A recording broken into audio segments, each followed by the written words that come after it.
This week on Teacher Tips, we're going to dive into the Common Core state standards. If you're an educational teacher inside of a public school, likelihoods are that you have been impacted by the Common Core state standards in some way over the past couple years. In this presentation, we're going to break down what exactly the state standards are, how we access them, and how we use them in our own classroom. Let's go ahead and dive right in by understanding where the Common Core comes from.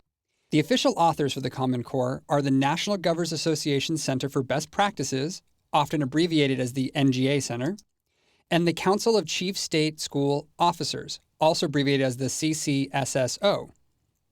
Now, while these organizations are given the credit for writing the actual Common Core state standards, the standards themselves were developed by teachers, principals, parents, and a variety of other voices that helped shape what was required of our students to be college and career ready. These two entities have helped write a mission statement to help focus what the Common Core state standards are. They say the Common Core state standards provide a consistent, clear understanding of what students are expected to learn, so teachers and parents know what they need to do to help them. The standards are designed to be robust and relevant to the real world, reflecting the knowledge and skills that our young people need for success in college and careers. With American students fully prepared for the future, our communities will be best positioned to compete successfully in the global economy. Let's go ahead and unpack this mission statement a little bit. The Common Core state standards are designed to put everyone on the same page in terms of what our students really need to be successful.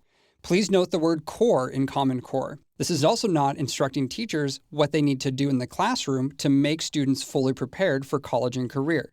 It's about understanding what our students actually need to be successful.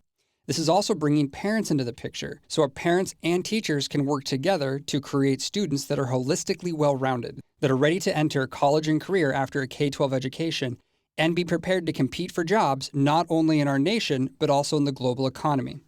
The Common Core state standards are then broken down by two main categories. One is mathematics, the other is English language arts and literacy in history, social studies, science, and technical subjects. Now that's a mouthful. The English Language Arts Standard is often referred to as the ELA and Literacy Standard.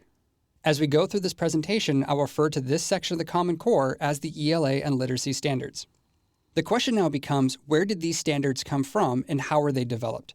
The Common Core state standards are based on research and evidence. They are aligned with college and work expectations. They're rigorous. They're internationally benchmarks. We compared them to what students are able to do in other countries. And they're a living work, meaning they will change with the times. The developers of the Common Core state standards actually went out and got information from companies and associations.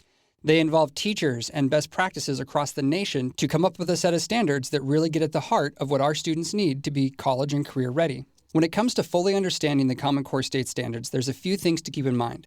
Number one, they are not required by the government. The states chose to independently come together and come up with the Common Core. The states then can volunteer to adopt the Common Core. Currently, 45 states have chosen to adopt the Common Core. Once a state has adopted the Common Core, they then choose a year for implementation. The Common Core is also focused on core ideas and not entire content. Typically, the Common Core needs to be paired with district or state learning objectives. The district or state learning objectives should encompass the ideas of the Common Core, but they should also expand beyond that to tell the teachers exactly what the students need to learn. The Common Core is also not a scope and sequence, so the ideas in the Common Core may be taught out of order if it fits into the ideas of the district or state. Furthermore, the Common Core is spiraled, meaning that it builds on prior grade level standards. We'll take a look at some of the spiraled nature of the Common Core state standards as we start diving into them. The Common Core State Standards Initiative can be accessed by going to corestandards.org. Here you have access to a lot of information, including the standards themselves. Before we dive into the standards, I'd like to quickly show you how you can access your state to determine whether or not your state has adopted the Common Core state standards and what year they've elected to implement the Common Core state standards. To access this from the Core Standards homepage, click on In the States. Here we have an interactive map that loads, and you can simply choose a state from the map. I'm going to go and click on Maryland. And here I can see that Maryland adopted the Common Core on June 2nd, 2010, and their full implementation is the 2013-2014 school year. I can also choose the link then to go to the Maryland State page, where I can now access their curriculum that implements the Common Core.